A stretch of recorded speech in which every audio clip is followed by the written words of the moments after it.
Let's make oven roasted root vegetables, an Appalachian favorite. Just remember those kitchen rules as we get started.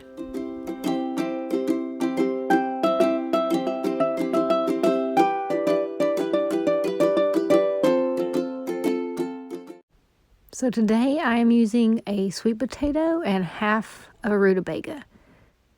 But you can use your favorite root vegetable. To start, you just need to peel and cube your root vegetables. For the rutabaga, I cut it in half and peeled it because I don't want a full set of rutabaga. Next, place it into a nonstick pan or an iron skillet. Coat the root vegetables with 1 to 2 tablespoons of olive oil. Season with salt and black pepper, and I like to add a pinch of cayenne. Then you can place it into a 440 degree oven in the middle rack for 30 minutes, checking it periodically for doneness.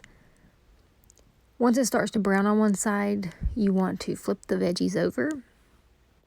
It typically takes about 20 minutes, so you can remove some of the root vegetables if they are getting done before the others. That is my favorite oven-baked root veggies. I hope that you will try this recipe soon.